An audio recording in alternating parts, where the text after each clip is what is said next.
This is Brad Montgomery. Welcome to the Successful, Interesting, and Awesome podcast, where I interview people who are, wait for it, successful, interesting, and awesome. Or at least one of those three. What's up, everybody? Oh, it is nice to see you. You are looking good. Have you been washing your hands? I know you have. Keep washing them. We're almost done with this. Pretty good day. Pretty good day for a lot of reasons. One, it's sunny outside, and let's just say it. Spring weather, that's good for all of us, right? Here's another good thing that happened. Two things. One, I got booked for a live event. What? You have no idea. We're going to be talking to my next guest about that. That is a nice thing. Virtual is cool, but live is live. That's pretty nice. This guy's a big deal. I'm about to introduce you to somebody. He had a really famous TV show in the Seattle area. Like, not kind of successful, crazy successful television show. We're going to talk about that, and also what he's done since then, which is he's a motivational speaker. He's a business speaker, and he's taken that business to the top of his field. He's a member of the CPAE Speaker Hall of Fame, which is a big deal. He's a speaker or a certified speaking professional, but most of all, I'm proud to tell you he's my friend. Bill Stainton is in the house. What's up, Bill Stainton? My goodness. Is it Brad? I always thought it was Brett Montgomery. Is it actually Brad? Interesting. Okay. Well, I've learned something today. That's good. And we're starting off already. Man. We've barely started. It's always good to see you. You're already busting my chops. I'll try and hold back from our norm. But, yeah. All right, there's so many things I want to talk to you about right now, but why don't we start with that? Why is it, do you think, that funny people do that? And let me give you the background of this question. When I was a very young speaker, I came to the National Speakers Association, and I was going to be on stage, and I was really scared and upset, and I went to a more seasoned pro, Steve Rizzo, and I said, Steve, I look up to you. Can you give me some advice? I'm really, really nervous. And he said, don't F it up. And he didn't say F. Yeah, that's Rizzo. Then he said, your career's on the line. And I did not think that was funny. I didn't see the joke, and I didn't get it. But then I kind of grew into it. And you are, for me, the ultimate server upper of that type of humor. When you're saying, hey, I love you, it sounds like F you. Basically, what you're saying is I'm a jerk, which is true. I think most people who know me would vouch for that. I'm basically a jerk. I've always been a jerk, but now finally I found a way to get paid for it. So, but you're right. I mean, you and I kind of grew up in comedy circles. I mean, I produced my comedy TV show, so I spent a lot of time at the comedy clubs, of course. You as a performer, comedy magician, that sort of thing. I don't know why it is, but yeah, when comedians or funny people are talking, it gets dark and cruel. We've all seen like the Comedy Central roasts and things like that, and that's just a day in the life of when comedians are gathered. Well, I gotta say, like, once you're in it, like, you're on the inside, kind of, you're in the clique. It feels really good to have someone say, "Oh yeah, you suck, screw you," but anyone looking in, I think, would be horrified. Well, it's also tough because does this happen to you? That you do it to people who don't get it, and all of a sudden they're like, "What? Why would you say?" I remember when I was married, and this may explain why I'm using the preterite tense, the past tense. But I'd be saying something, and my wife at the time would look at me like after a party. It's like, what? Why would you say that? What on earth would make you think that was okay? That what you said was that it got a laugh, didn't it? And isn't that's the only justification people like you and I need for anything? Why did you kill that farm couple? It got a laugh. Why did you rob that bank? It got a laugh. Like that all of a sudden makes everything okay. And to people like you and me, it does, because we're just wired incorrectly somehow. Yeah, but that get a laugh thing is the lamest excuse, right? Well, I wasn't going to go there. Well, I still use it. I still use it all the time. I was a very young comedy magician, Bill, and I'm embarrassed to tell you, I just didn't understand how the world worked, and I was not writing jokes. I was hearing jokes and stealing them and putting them in my little act. They were acts. They were. By the way, there's a million things wrong with that. Don't do that. Was this like the printed pattern that comes with the magic trick? You were actually using that? No. Well, yeah, that also. So it says say these words, and I did that. But also, I'd listen to some old grandpa magician, and they would call them lines. Oh, here's a good line, Brad. You use this line, and it was never a good line. Right. But for you, it was a good line. Well, but I did them, and they would laugh, and so it took me a long time to realize they're uncomfortable, and that joke doesn't fit me. I'm like, wait, that's a dirty joke for me. That doesn't. They're laughing, but it's still a bad joke, and that was very complicated for me. Back to because it wasn't germane to you, and but I think we all go through that almost like a period of apprenticeship. I know you and I as Hall of Fame keynote speakers, Our career arc is kind of like that. Like you see a great speaker, and when you're starting out, it's like, okay, I've got to be more like that guy. Yeah. I love the Calgary Caps chapter. Almost giving you some love. I was there, and then 2 days after I left, they got flooded. Like all of Calgary. It was quite a while ago, but I want to come back. I want to come back to Calgary. Now that we're almost done with the pandemic and everything. Let me interrupt just for a second, though, Bill. I screwed up. It's like it's like being in a band. Beg pardon? This is like a total of the worst Zoom call, in that I'm talking over you, and I'm sorry. Here's what I just did. So if you're listening to this, I just put up a visual comment, and I interrupted Bill, and then Bill, doing his best to hold this thing together, reads the comment, and I threw him off. This is the worst thing. Do not do that. So I'm apologizing to Bill. Well, when you were talking over me, I thought I heard you say, we're going to start over. I thought, no. Okay, are we off camera now? Is this still is this the point line? Allow me to redirect this, and it was all on me. We were talking about kind of that encouragement thing, and how comedians and that certain dark personality encourages people by being really discouraging in a funny way. Yeah. Right? Yeah. Mm-hmm. So has that ever gotten you in trouble? You mentioned your wife, but I think part of that was a joke. Have you ever said something mean to somebody, meaning love, and they were like, screw you? What happened? Oh, yeah. I mean, yes. I mean, that's been one of the huge benefits of this past year and a half of quarantine, is that I haven't been able to do that as much because I'm not in social. I mean, anytime I'm in a social occasion, because again, it's a flaw. It's technically a mental illness, but if I'm thinking of something to get a laugh, a joke, and I don't know if you're that way, but maybe it's just for 15 years that was my job and I had to. Right. That was always the first filter everything went through. Every sensory input. Is this funny? Can I make it funny? I mean, so I'm still always doing that. And it's almost a physical effort. If I think something will get a laugh, it's almost like a physical effort for me to say, no, not appropriate. Wait until after the funeral, Bill. It's just, but it'll get a laugh. So always. I mean, my middle name basically should just be Bill Inappropriate Stainton.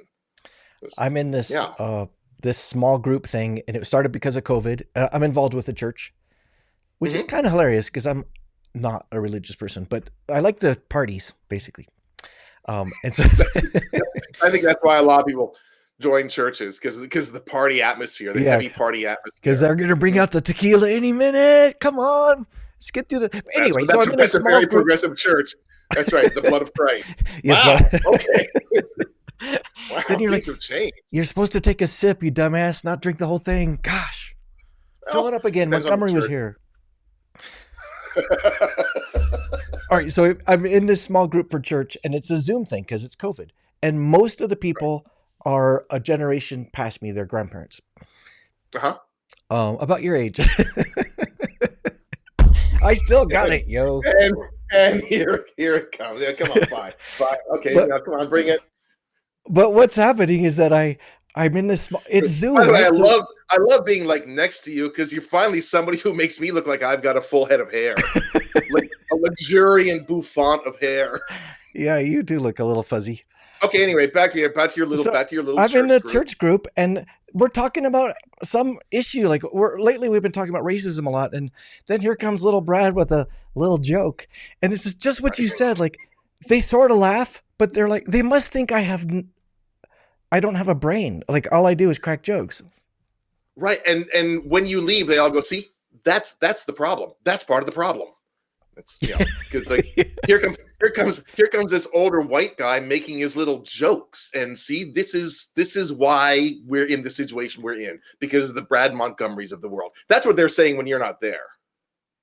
Well, I've heard that sense of humor is a mark of intellect or IQ. Yeah, I've heard that too. But when I'm doing it, I tend to think I'm probably just exposing myself to be just like the lowest denominator of whatever. I think that's probably safe. Often I think, gosh, I'm like as bad as Stainton. I'm losing all credibility. Sorry, there. I was looking for the real sign of intellect. There you go. Your Mensa membership card. There you go. There's the Mensa card. So what is more disturbing, that you're in Mensa, or you have the card available, or that you showed it to the camera? What's really disturbing is this is the expired card. It expired on March 31st, 2020. So the new one's in my wallet, because you never know when you're going to need it.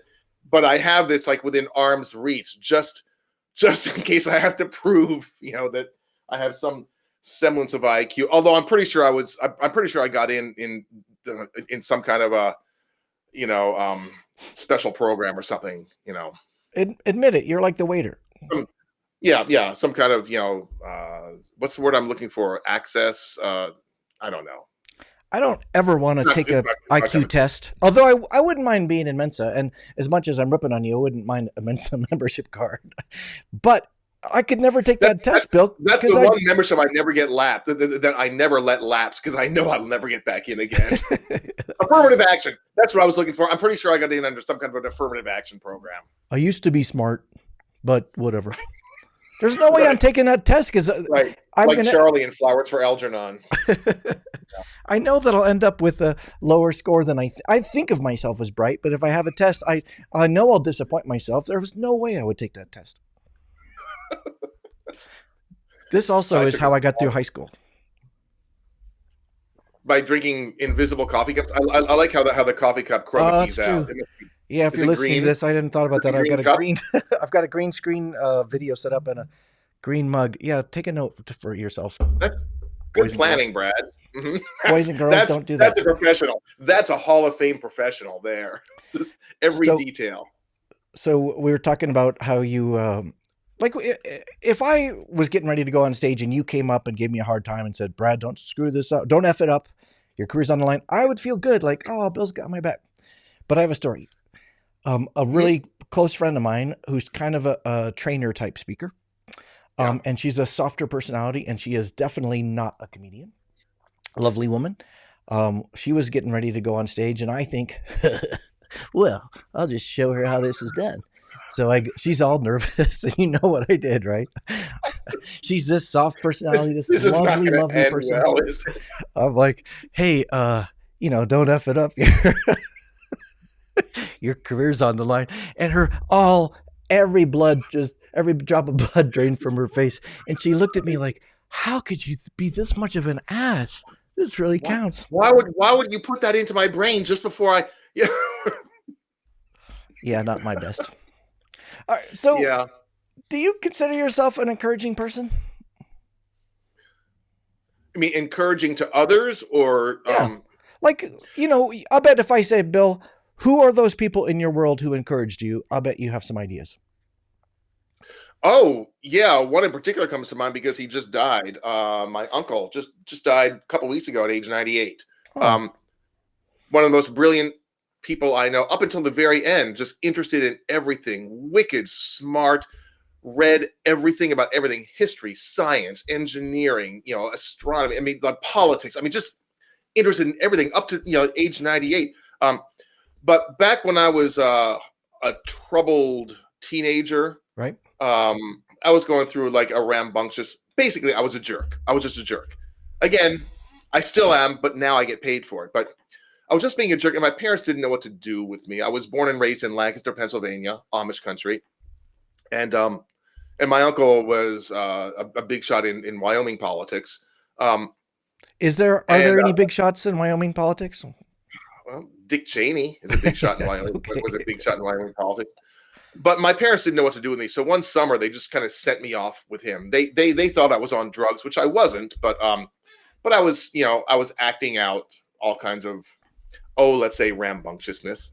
And they sent me off to be with my uncle. I must have been like 17 because I basically drove him all over Wyoming for like, a month or so. Oh.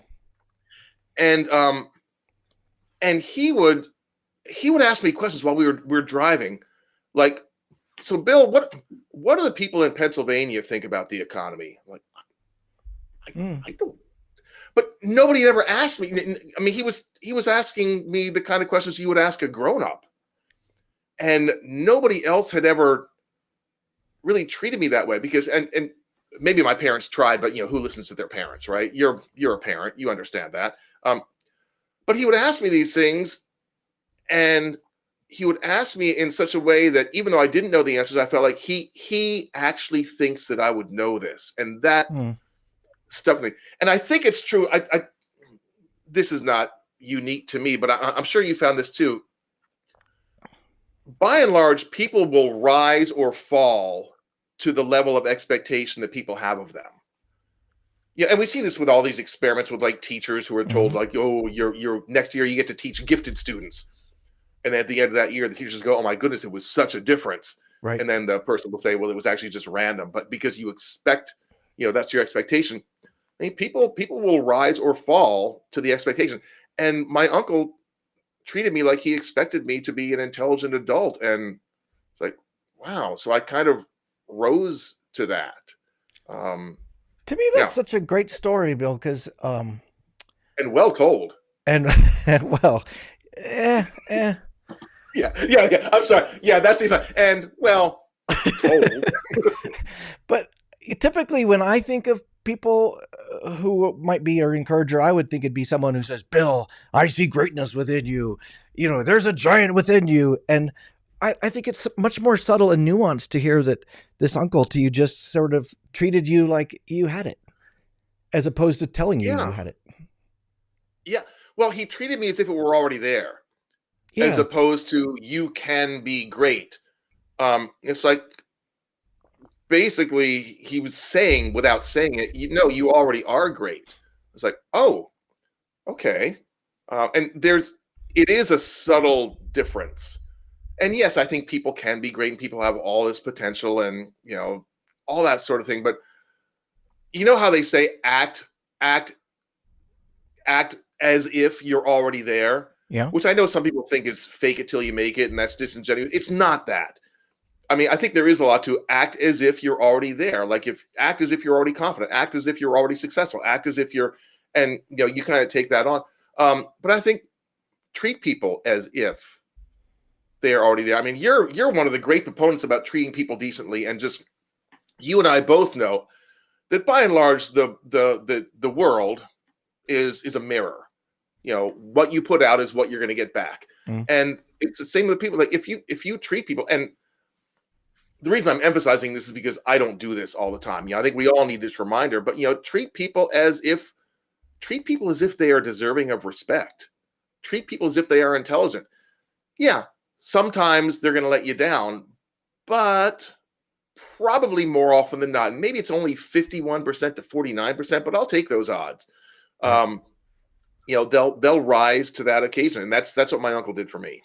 It's so interesting to me that I mean, this is my topic when I'm on stage, but I haven't really thought about this. I've kind of thought, like I use some of the cliches, like your words matter, Bill, but I just love the way you're talking, not about words, but about the way you treat people, not what you say. Actually, good thought from Bill Stainton, everybody. Take a bow, Bill Stainton. Right. What's the date? April 27th, 2021. That's, wow. Well, did you, here's Jason Hewlett leaves a comment. Hey, Jason. Love the story about your Jason uncle. Hewlett. Jason Hewlett, my favorite, aside from myself, my favorite speaker. It's Jason Hewlett, Mark Sharonbrock, probably Christine Cashin. I'm right Brad here. is way, way down I there. am right here. I'm sorry, Jason you're Hewlett, breaking up. another Hall of Fame speaker who actually deserves to be in the Hall of Fame. Not like, these two guys here that you're seeing. Again, another affirmative action appointment. Okay. All right, Bill, we'll let you in. This is me trying to wrangle you nitwit. I think this conversation we're having about your uncle is related to me saying comedians kind of treat each other with love by being quite mean to each other, but we laugh about it. How so? Because I think, like, I remember being on stage with you years ago, and we were teaching other people how to be funny with some other of our peers. The humor lab or something like that. Was that Laugh Lab or something like that? Yeah, that's it. Yeah, but okay. Yeah. There was something very motivating and encouraging about being on stage with you and our funny peers, and that we all felt validated, kind of. And yeah, I don't remember saying, Bill, I really admire you and respect fun you. Playing with people who are at a high level, in a skill set that not many people have, to be funny on demand on stage. Because you and I both know people say, like, oh, I should be a speaker because I'm funny. Yeah, but there's a difference between being funny with your friends and being funny when you're being paid to be funny. And so it's always fun hanging out with people who get your world. Yeah, especially when it's a very insular little world. What I'm saying though is, because you're right, and I never really thought about it this way, but maybe there's just something encouraging about it, where you feel like, oh, look, I admire these people, and they're treating me as one of them. They're treating me as an insider. Oh, that's very encouraging. That's always like I'm always still blown away that I'm even on certain people's radar, like you, like Jason Hewlett, Mark Sanborn, people like that, Christine Cashin. I mean, it still blows me away that I'm even on your radar, because even though I'm in the Hall of Fame, I've got a whole bunch of Emmys and things like that, I still think I'm just this guy who grew up in back of an Amish dairy farm, and these are the real, these are real people, because we never know. We always look, we just see these. We see the veneer, right.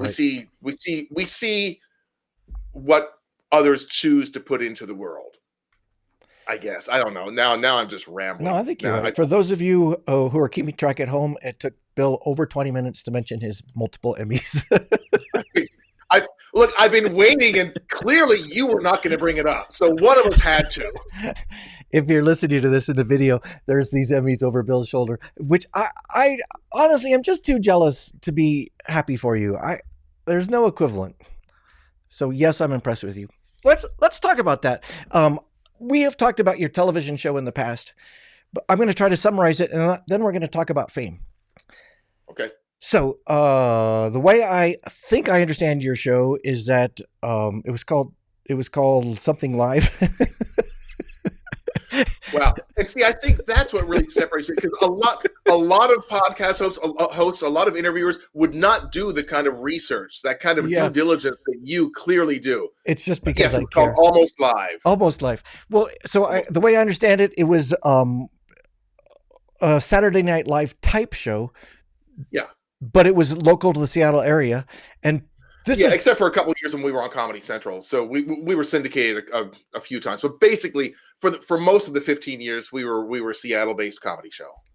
And your achievements are insane. Jokes aside, I think it's 23 Emmys you earned on that show. I did earn 23 Emmys, and then I earned 6 more. You have 30 Emmys? Or 29? I guess I'm not going to make it to Mensa.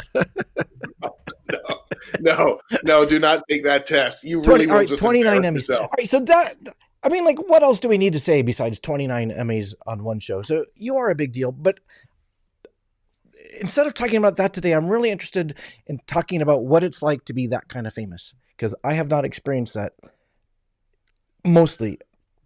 Right. So when you walk up like you and me now, we're famous once we get up on stage and once we get off stage. But before we step up on stage, the audience doesn't even know who we are. Right. And then we get up on stage and they go like, oh, that's okay. Right. And it's kind of fun because in that convention center afterwards, you feel like Madonna, but then you walk right out the Right. door and get in your Uber and you're back to invisible. And you're pulling your suitcase through the airport on your Right. own. Yeah. But Yeah. and by the way, your TV show, this is before there were 500 streaming services we had to pay Right. for and 10,000 channels. People saw your show. You were a big deal. So what's that like? Yeah. Did you like it? The fame part, Yeah. it's a real double-edged sword, Brad. For 15, well, we were on the air for 15 years. So for roughly 20 years, because there was some residual effect after. I mean, the shows, they fired us all, but then they kept running the reruns. So the show was on the air for 30, 40 years, something like that. But I didn't know that. Wow. but yeah, for like 20 years, if I walked into a restaurant, heads would turn. And I was not the most famous guy on the show. I mean, we had Bill Nye the Science Guy, for example. Joel McHale. Well, nobody knew Joel McHale back then, but but so I was not the most famous or even recognizable guy on the show, but it was a huge deal in Seattle. And the plus side of the double-edged sword was that for 20 years, I never had to pay to go to any event, concert tickets, comedy shows, things like that. I never even had to ask. The tickets would just show up on my desk, usually with a backstage pass. It just, it would just be there. And I mean, I gave away a lot of things, but what was the reason? Aside from they like you, were they after something they wanted you to mention? Because there is value to them to having a quote unquote celebrity, and I say quote unquote, but it was true in Seattle in that very limited context. We were everybody on my show was. I mean, we were celebrities.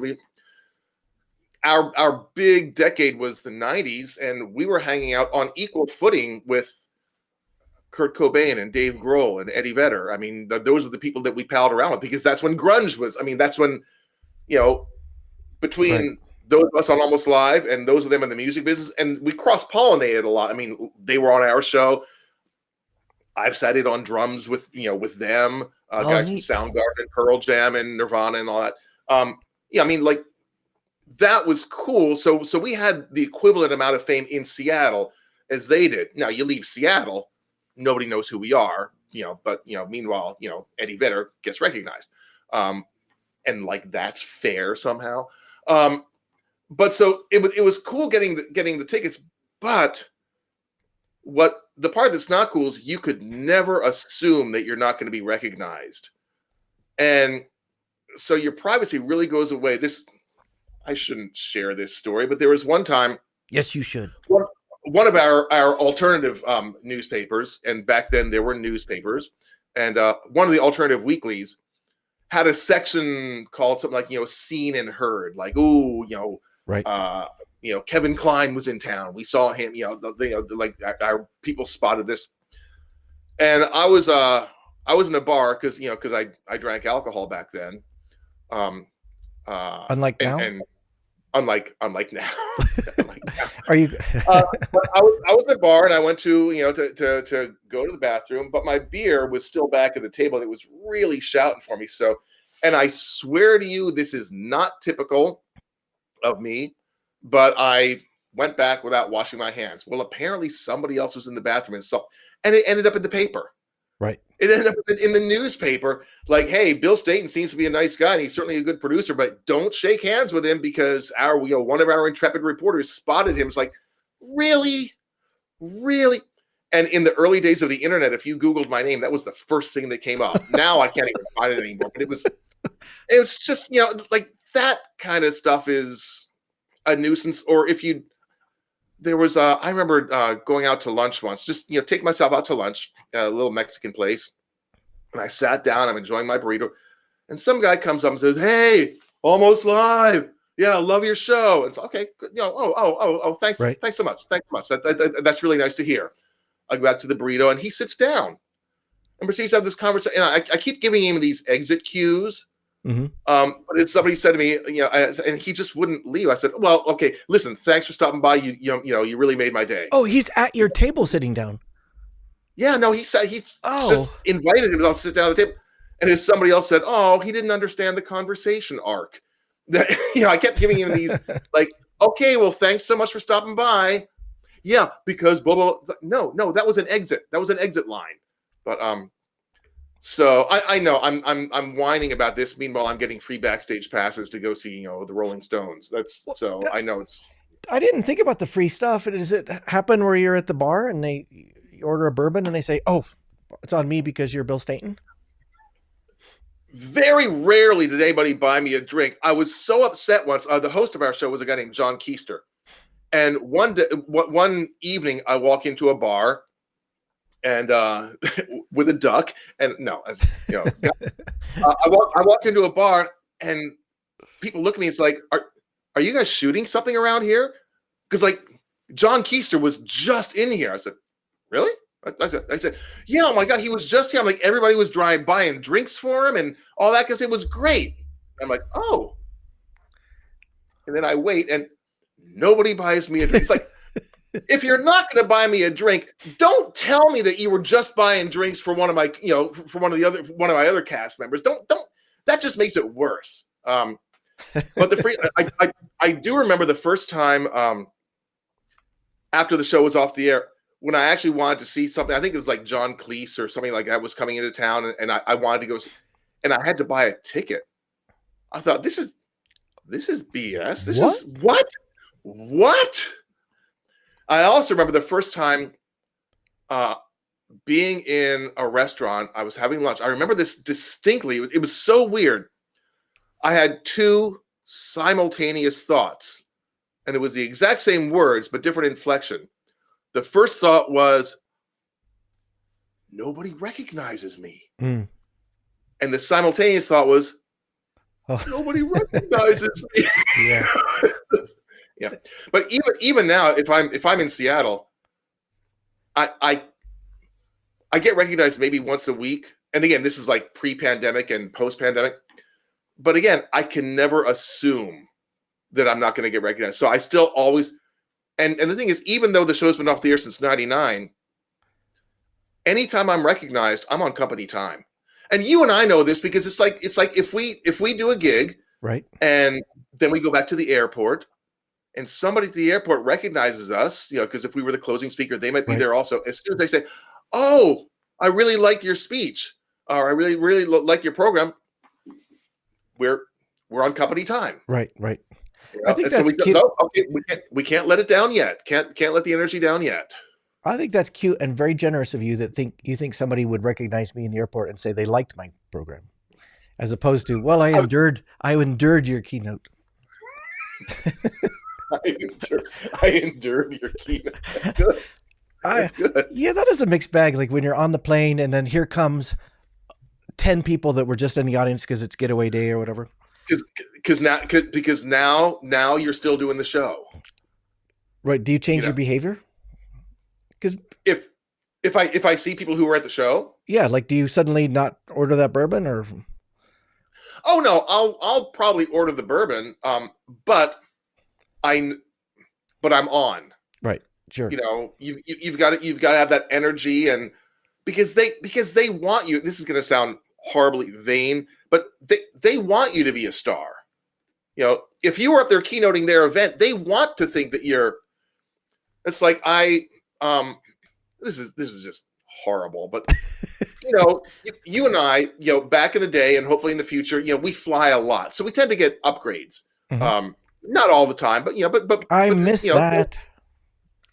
I miss being in first class, but when somebody who was in my audience, if they get on the plane and they walk by and they recognize me and I'm in first class, I think that's cool. Not because I'm in first class, but because they can feel that. Thanks, Tom.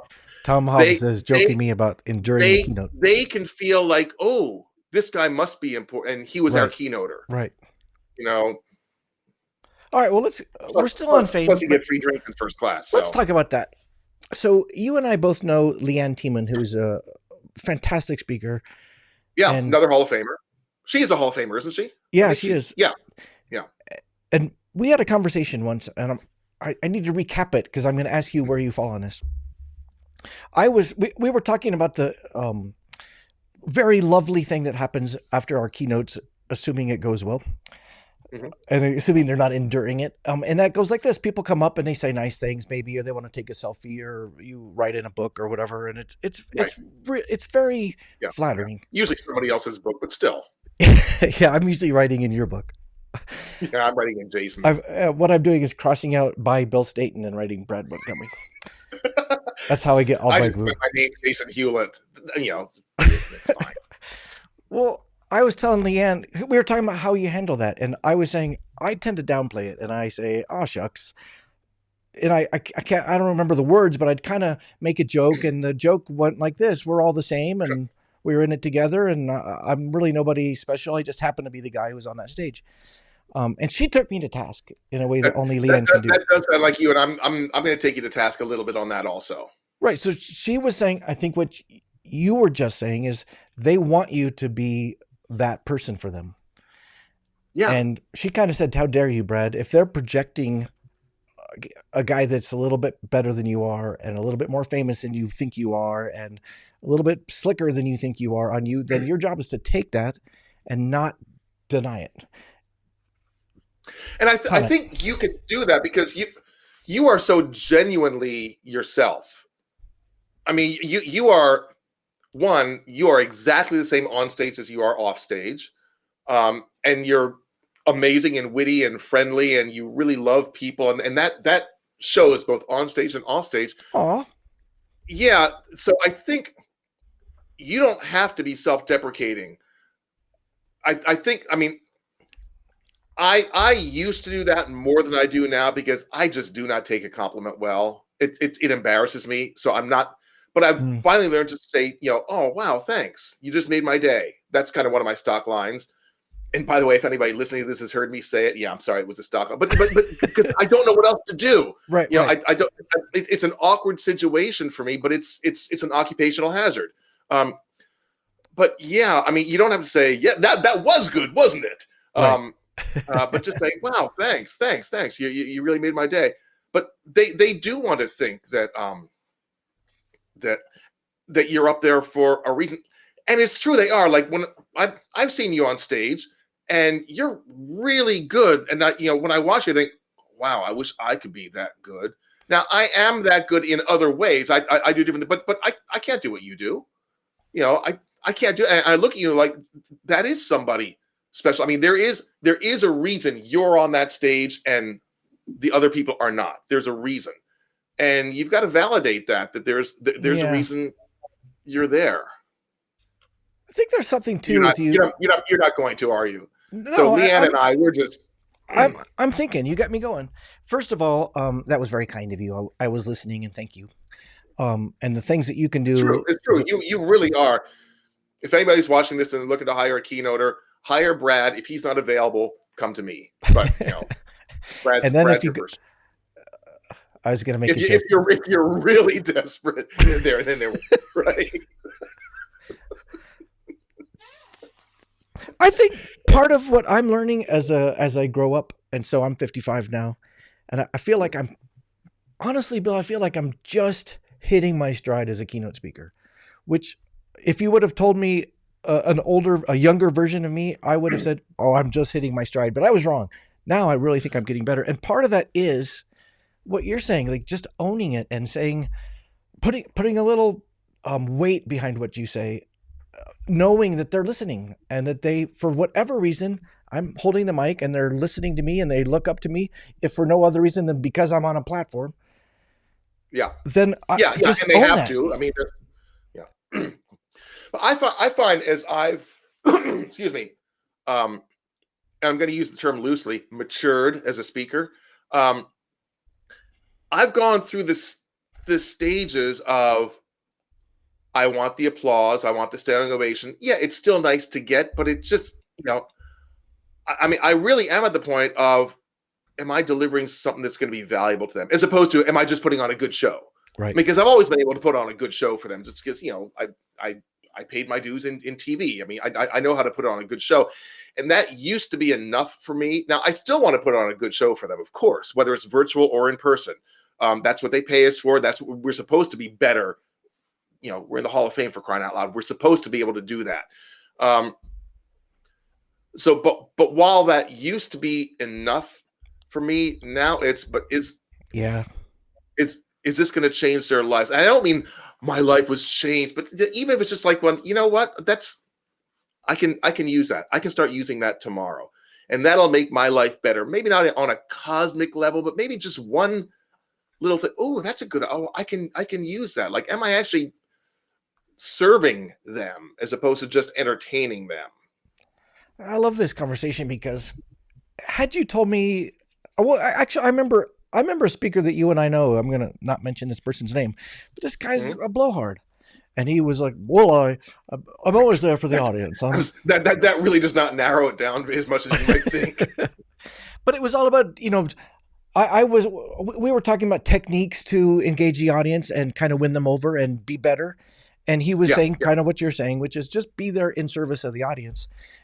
But he was such a blowhard. I remember thinking, Um, one, I don't even know what that means because I'm trying to survive. I'm trying to not embarrass myself. I'm trying to get the audience to smile, yeah, right? yeah. Forget in service. I'm just trying to not suck. And he's like, well, I try to Well, be yeah, in we service all of have the our audience. thresholds. But I'm with you, like because you mentioned maturity. As I feel like I'm growing into that, where I'm able to go like, oh, it's really not supposed to be about me. And Well, I mean, a great example of that is, I mean, so Jason, who I'm sure has, tuned out and, gone to checking his emails long ago, but Jason Hewlett, I mean, like a Las Vegas level entertainer, just a phenomenal entertainer, just a world class talent, and he could have skated by on that for his entire career. But now he's all about the promise. He's written a book called The Promise. His speech is called The Promise. It's all about, I don't know because I haven't read the book, so it doesn't matter. But no, no, actually I haven't. It's very good. But it is all about having a sense of some sort of mission as opposed to just being the entertainer. And there's nothing wrong with it. Look, we need entertainment. If the pandemic has taught us anything, um, we need entertainment. We need entertainers. They are important. They are essential workers. oh, Well, they absolutely. I mean, look at, like, I wish I had bought stock in Netflix immediately before the pandemic, mm, but like, we need that for our mental health. We need entertainment. It's not just frivolous. It's a mental health issue. We need that. So that is a high calling. Um, and that said, you can add even more layers and texture to that, which is what I'm trying to do now with my work, what you're doing with yours, what Jason does with his. What, yeah, I mean, and we know countless other speakers who could could get by just on their entertainment chops, right. and now they want to have that plus. You're getting kind of deep for Bill Stainton, right? Is this really you? What have you done with Bill Stainton? Without you said that whole thing without even one joke. Oh, did I? Then I wish you hadn't pointed that out, because now I feel like I Now you're failed. dropping it. Well, so I'm sorry. That is unacceptable. You know what? When we do this for real, then I'll correct yeah, that. So that's why we have these little rehearsals. you and I are both interested in magic. I know that you're an amateur magician, and I am not a magician, but I do magic on stage still. So whatever that means. And you I get read paid this for it, so article. technically you are a professional magician. I read this article years ago in some journal for magicians, and the point was you have a Clicking duty ring. to do magic tricks, and it really struck What do me. I mean by that? That's interesting. The idea was you have learned this art, you have learned this Mhm. craft, and your job is not to sit on it and carry it around in your pocket. Your job is to do it. And he told the story of being in a Much like an hotel. oncologist. He told us jokes per minute are rising, people. He told the story Now, of now I'm really aware of it now that you pointed it out. he told the story of being in a hotel, and he took, for whatever reason, he was walking down a hallway and had a pack of cards in his hand, and he was fiddling with it or something, and he just took a chance and showed a card trick to somebody with a housekeeping cart. Somebody was making beds, and their head exploded, and they had so much fun, and that he took the time to show them this person the thing that he worked so hard on to perfect. And that was his point. Right. Is like, we can't carry this around in our pockets. This is something we need to do. And I Right. made a mark.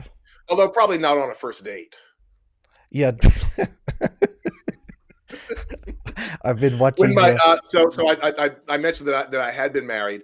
My ex and I are still really good friends. But I remember shortly after we got divorced, yeah, when she started dating it again, she at one point she said to me, "By the way, here's a tip for you.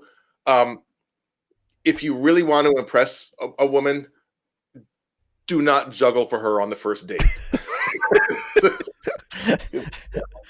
How much truth was there in that? Oh, he's juggling. He's got it, people. Are those you? Yeah. Are you have juggling balls at your desk? I do, and I even have a contact. Oh, I'll try. Where's the camera here? Oh, Contact hold on, I juggling got it. ball. I got you. You're doing that. Do Yeah. that one more time. Oh, I used to be able to do it. He's better, got but, it, yeah. dude. That is really hard. Contact juggling is pretty hard. He's got some skills, people. 29 Emmys, and he can juggle and do this thing called contact juggling. Google it. You'll love it. But not on the first date. Yeah. No. She was right about that. It's like you have to know a person. Like, is it right for that? But anyhow, we seem to digress again. I've been watching Arrested Development with my wife, and there's a character in there, Job, who is this horrible magician. And my wife, I don't think I've ever seen her laugh that hard as at this guy with the bad magic, because she's married to a freaking magician. Okay, so she does get the joke, because I know why you would be laughing and why I would be laughing, because you look at that and go like, oh yeah. I mean, we know those people, right? There's lots of them. We know those people. Yeah, there are lots of them. Yeah. Magic, not a cool thing, which really bugs me, because it is cool, but it's also so geeky. For whatever reason, it attracts the people who are just at the edge of normal, and I count myself one of them. Yeah, it does get disparaged too much, but then you have your David Copperfields and your David Blaine. Maybe you have to be named David. I don't know, but that's but it's so cool. But the thing is that the skill required is so out of proportion to the entertainment value. I mean, depending on what kind of magic you do. Yeah. But if you're if you're doing heavy duty coin sleights, man, you have devoted your life to that. And people look at it and go like, "Oh, that was cute." Right. That was 17 years I know. to do that. And then they say, "Hey, Bill, why don't you take your little tricks over there and show that kid?" Right. Little tricks and kids. That's how you make a magician feel. Right. And then small. And then you do something with the Svengali deck and they're just blown away. the self-working stuff. It's just, anyhow, Speaking that's of probably wasting different. time, this pandemic, partly due to Netflix, I've been looking up cardistry. Do you know what this is? No, cardistry. All right, Cool. It's the coolest. It's mostly young men, not entirely, but mostly, and they're basically juggling with playing cards. So they're doing these very elaborate false cuts. Oh, like Ricky Jay kind of stuff, and no, more so, just very, very flamboyant. Oh, like 5-way cuts and that kind of thing. Yeah, one hand shuffles and. I'm gonna try. Clearly, oh, here we go. Oh yeah. Oh yeah, that kind of stuff. All right, so that's what I just showed you was if you're watching, I made a million cards jump up and go around my back and land in my hand, and then it was spectacular. But what I'm saying is, it's fascinating to me, and it's really fun to watch. It's exceptionally hard to do. Cardistry, and it's on Netflix. No, on YouTube. Just look up YouTube. Okay. But it's worthless. Meaning, how am I just hearing about this now and from you? It's a worthless skill, and yet people are just dedicating. Talk about dedicating hours. I don't know why I got into that. Well, because it's something to do. We ought to figure out like what's our pandemic thing. Yeah. And well, there's actually two questions. If you ask that question last March, what's your pandemic thing? It's like, I'm going to learn French. I'm going to get in the best shape of my life. Yes. Which I did. This sadly, apparently, is the best shape of my life. But that's, and then now as we're coming out of it, I think we're going to see all this guilt. Because like, what did you do during the pandemic? Well, I was going to I signed up for masterclass and I signed up for these courses and that kind of stuff. And did you take any of them? For a week, yeah, Right. and then mostly I slept and watched Netflix. Um, there's Well, I think the only thing you're wrong about is you said we're going to see guilt. I already have that guilt. I think tons of people do, do. I'm do not you? like, oh, I've wasted it. Great. I was busy being mopey, but I was kind of busy holding my own self together. Well, also for you and me and those in our profession, I mean, the very first thing that happened was the profession disappeared. Everything we had lined up for 2020 was going to be my best year ever. And I know there are some speakers out there that say, well, I did pivot and 2020 was my best year ever. Okay, I paid the mortgage. I did okay, but it was not my best year ever. So for us in the very beginning, everything went away. And so we go through the kind of this panic phase. And you probably don't remember, but I was also the co-chair of the National Speakers Association major convention that year. So like the first half of last year, I was spending all my time planning and then replanning a major convention. So I was really kind of behind the power curve when everybody else was building up their TV Right. studios and developing new programs and things. I was serving our association like an idiot. Um, Thinking of but others, that'll teach you. yeah, but there is this, like, now that we're coming out of it, I was like, oh shoot, okay, I've got to do a whole lot of stuff before I present myself to the public again. You know, I don't know. Yeah. I did not stick the landing of that thought, did I? You and I have talked about this a lot about how thank goodness we have friends, right? So I can call you and Bill, I can call Bill and say, wow, I'm really struggling. It's April. I got nothing. Are Mhm. you doing virtual programs? And that we needed friends, right? I Yeah, think though, now that we've been through it, or hopefully we're through most of it, yeah, I think the people who are like us, pure keynote speakers, we are encouraging, we are motivating, we are not a trainer, we are not giving 12 points of leadership. right. We are motivational keynote speakers or at least in that family. Yeah, yeah. Mhm. That's a that was a brutal thing to take online, and that was a slow rebound on that. It was tough. What I found, might have been Brian Walter that really kind of spelled this out. He says this is where the people who were getting by on their stage chops Right? are going to really suffer, because online it's really more about training than it is about keynoting. Right. Uh, that's not universally true, um, but by and large, if somebody's going to go online, it's like, okay, I want to learn something here.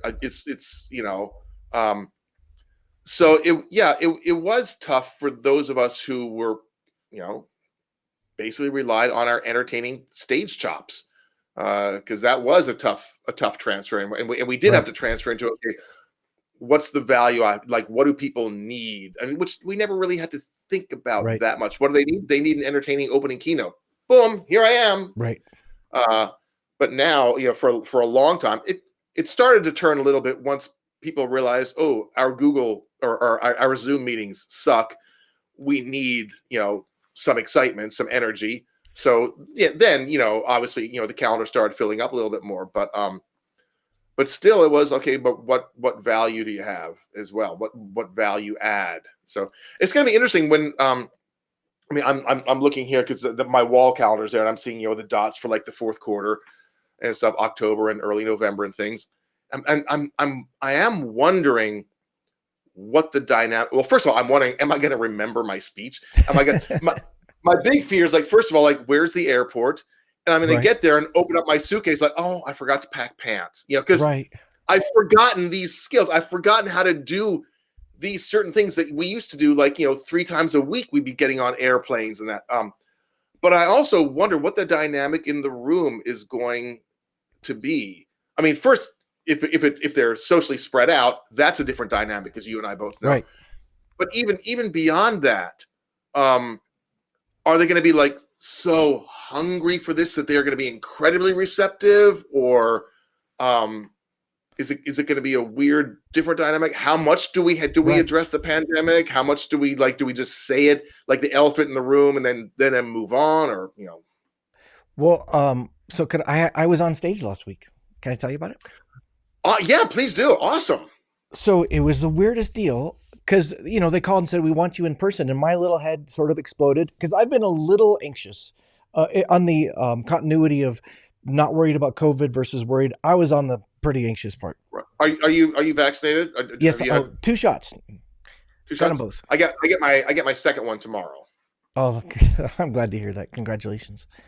Thank you. But they called and said, we want to do it. And I wasn't vaccinated, of course. And I have learned to ask, well, what happens if something changes or for whatever reason, one of us doesn't feel safe? And they were the greatest client ever. And they said, well, then you'll just do it virtual. It'll be no problem. And I'm like, I That's love you. fantastic. So then Yeah. it was 11 days after my second shot, which was felt pretty dang good to me. And it was a Pretty healthcare close. audience. Yeah.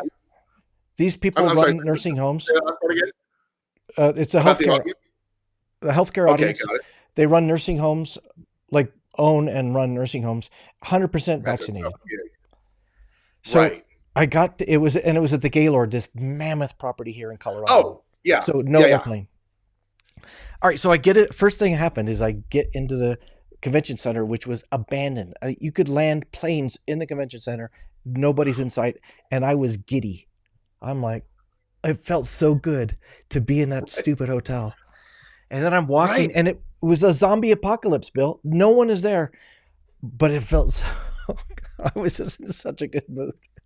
Well, did you have a feeling of like I'm home? I'm home. Oh, I just felt like I missed it. Like, and I was familiar with what I was doing. Like, oh, I know how to find the room. I'm good at this. But I got in there. It was a beautiful audience, 70 people in a room that fit about 70 people.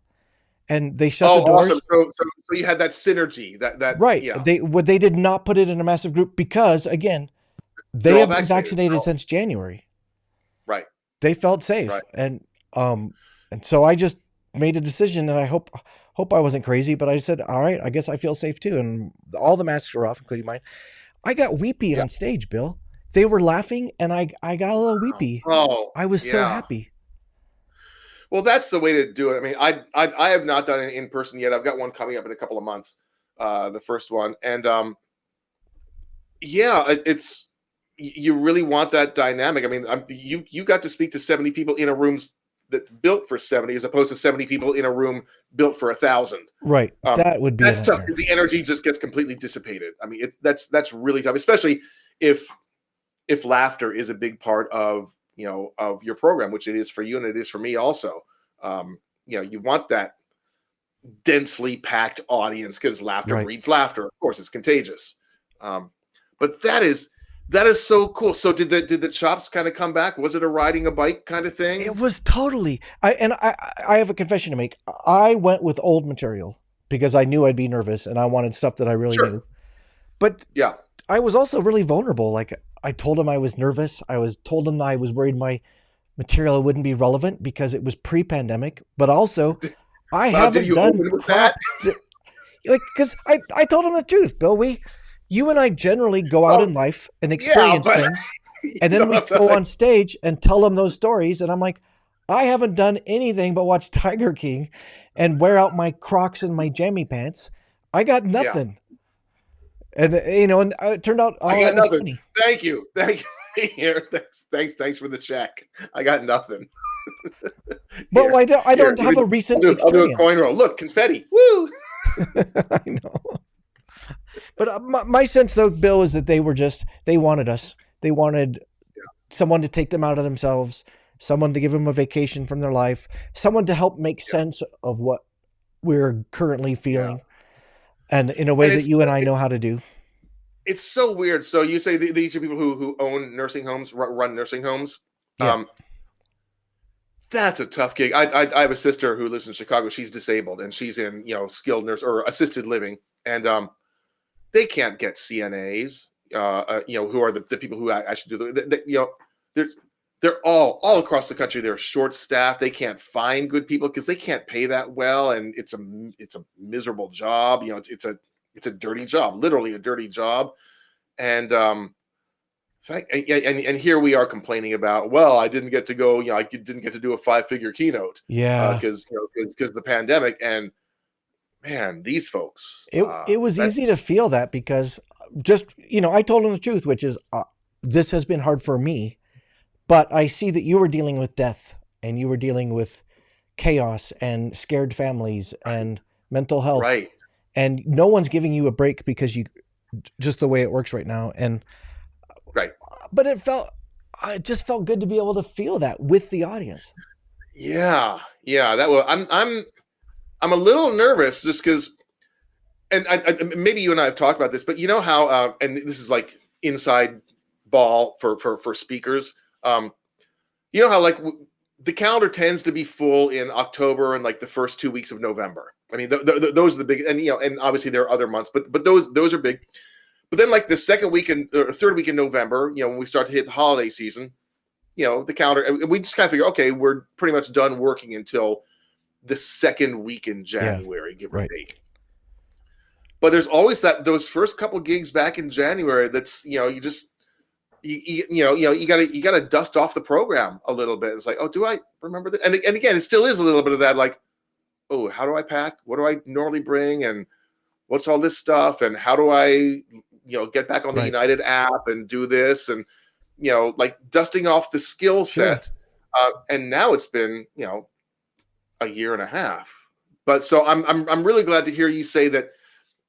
And I kind of figured this would be the case. Once you're up on stage, that part's going to kind of come back because we know how to play, Right. and that kind of an audience. Let me tell you one of the things I was reminded of that I'm embarrassed to tell you I was reminded of it.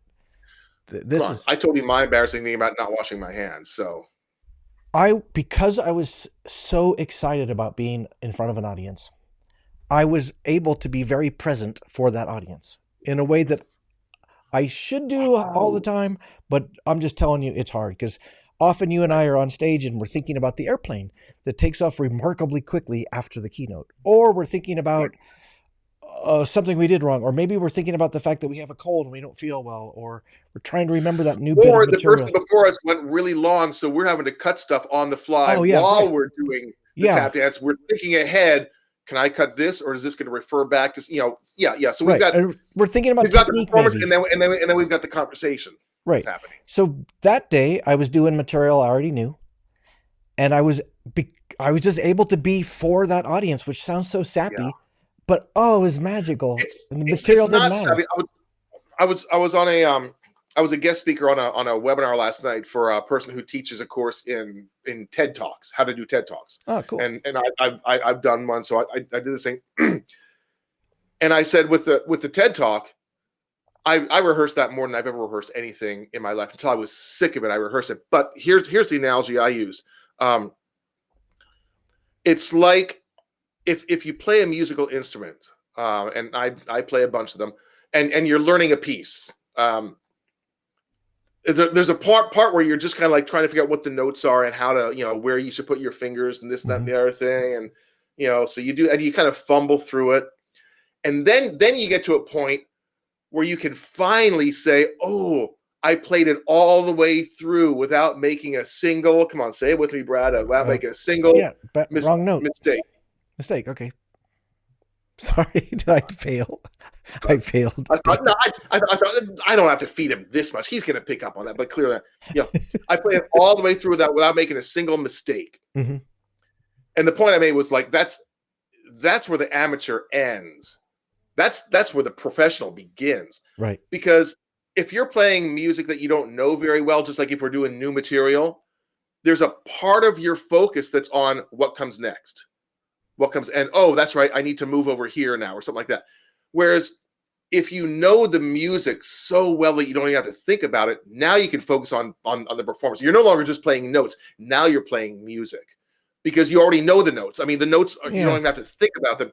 And that's, so there's nothing to be embarrassed about doing old material. What you were doing is you were doing material that you knew so well that you could put 100% of your focus into playing music, into two things in reverse order of importance. The first being the lesser important, your performance, and the second, which is the most important, your connection with the audience. You could be completely there with the audience because you weren't worried about what comes next.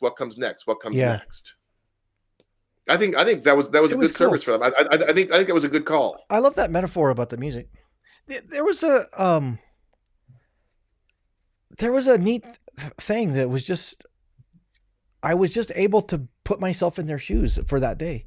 You know, like I said, it's so obvious. Always do that, but I'm just telling you, it's not that easy. Well, we do, yeah, and we do try to do that obviously at a certain level, and otherwise sometimes there are weird. I mean, I remember having to do I did a keynote for 2,500 people. This is several years ago, 10 hours after my dad died.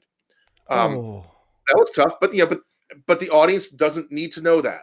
right. I'm sure you've done keynotes when you weren't feeling well, like back pain or you have a cold or something like Right. that, and that's not their problem. Just like, hey, if you dish out $250 to go see Hamilton, you don't care that the guy playing King George had a fight with his significant other, Right. just hours before. You don't care, and nor should you care.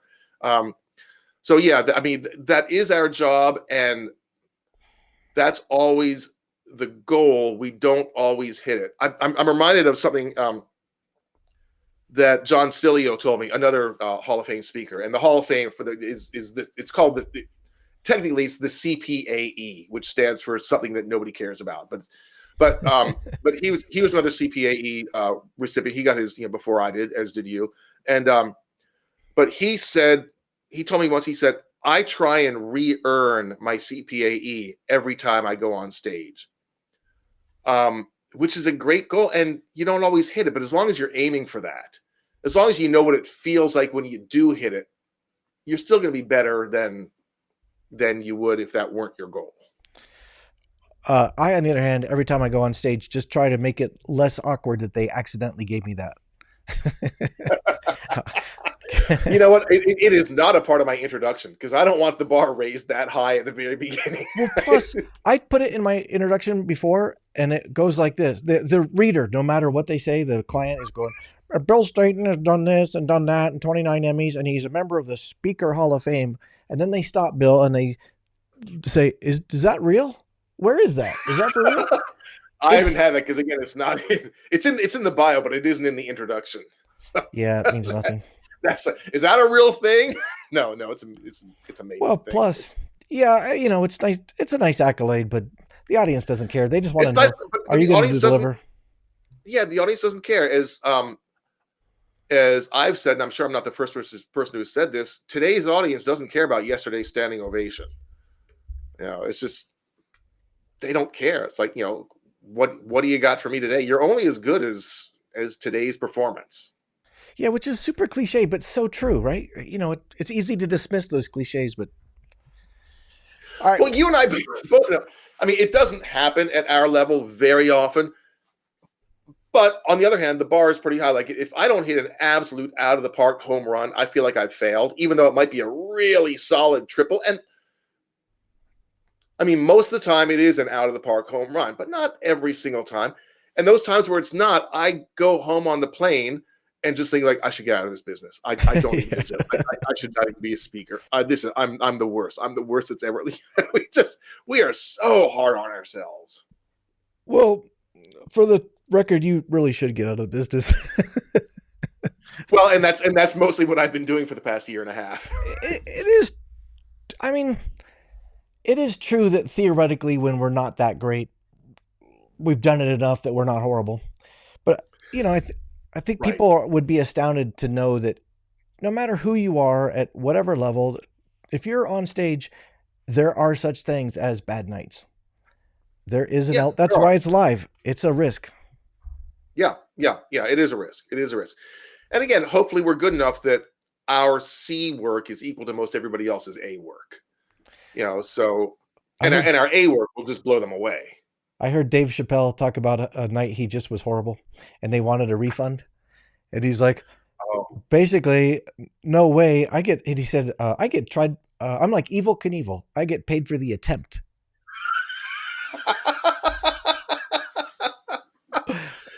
That's a great line. And that's why he's Dave Chappelle. That's why he's Dave Chappelle. Yeah.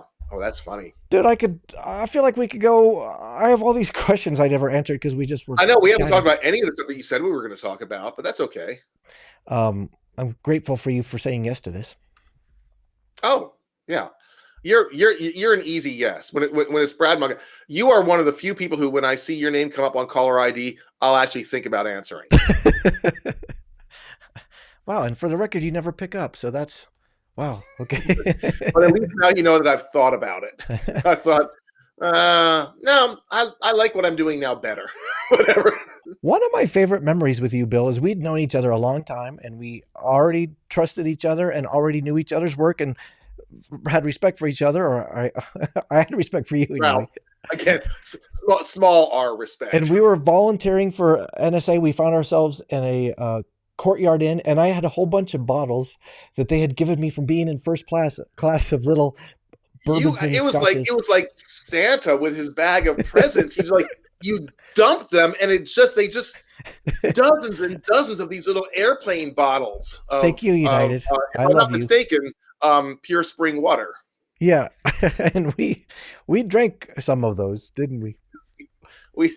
We indulged. We had several bottles of scotch. I remember we took a picture of the bottles with a very close-up lens to make it look like they were the big bottles. That's right. No, that was a blast. I have no idea what we talked about. Doesn't matter, but it was fun. Yeah, and I'm looking forward to doing that again. We've been friends for a long time. Bill, I like to ask every guest the same question at the end, and I'm going to ask you. Mm-hmm. I'm going to ask you about hope. Have you ever been convicted? Convicted? No. Bill Stainton, winner of 29 Emmys, TV star, world-class Hall of Fame motivational speaker. What gives you hope?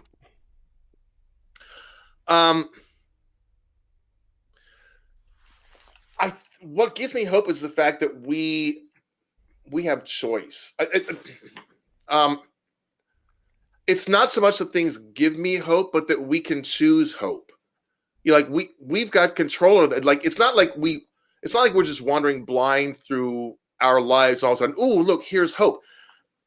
Hope is there if you look for it. People are good if you look for it. Not everybody. There's basically two kinds of people. And I think I'm the first person. I should copyright that phrase. There are two kinds of people. I think I'm the first person who's ever said that. There are those who feel like the world is out to screw them, and there are those who feel like, no, the world is basically good. And there's plenty of evidence for both of those. It's just what you choose to focus on. If you choose to think that, no, you know what, people by and large are decent. Yeah, you're going to be disappointed every now and then, but you're going to have a much happier life than if you go through life just believing, that everybody's out to get me. And I know that that may sound insanely naive, but I said it earlier, the world is a mirror. It'll by and large, it'll reflect back what you get. This is so basic and simple, and it's what you teach. And the reason it's important is because it is basic and simple, and it's fundamental and foundational to our existence. If you smile at somebody, the odds are they're going to smile back. That's, and you can expand on that. If you're nice to people, they tend to be nice back. Sometimes they're not. And if they're not, you don't know what kind of a day they're having. Maybe they just found out that their kid has cancer. Maybe they just lost their job. You don't know, but give them the benefit of the doubt. If somebody cuts you off in traffic, assume that their pregnant wife is lying down in the back seat, and it's like we don't know what's going on. We're making up a story anyhow. Why not make up a better story? And that's what gives me hope. The fact that we get to find hope wherever we want. If I look out the window here, I can't because the shade's drawn because I'm a professional. I want the lighting to be perfect for you, Brad. But in my backyard, there's a hummingbird feeder, and every time I see a hummingbird come, it's like that's cool. Look how beautiful. Look what a jewel that is. Things like that give me some hope in a weird little way. They just add to life, and that's all out there. It's all there. And again, it's what do you choose to focus on? But the key thing is that we get to choose. That gives me hope. We get to choose. How does that? You say you always ask that. How does that Oh, that was the like on a best. scale of 1 to 10? How does that rank with what Yeah. other people say? We just put it in the algorithm machine, and it says that was the best answer ever. Oh, right. Oh Yeah, my gosh, yeah. it's smoking. Your algorithm machine You broke needs the service. machine. It was so good. I think your algorithm machine needs a little WD-40. Either that or duct tape, depending on that. Just personally, I'm lucky that we're friends. I always feel better when I'm with you, and getting to spend over an hour with you was a treat. So thanks for joining me. Oh, this is a blast. This is really fun. BillStainton.com. Check him out. My name is Brad Montgomery. Thanks, Bill, for being here. Hanging with me, Bill. Everybody keep washing your hands. Take care.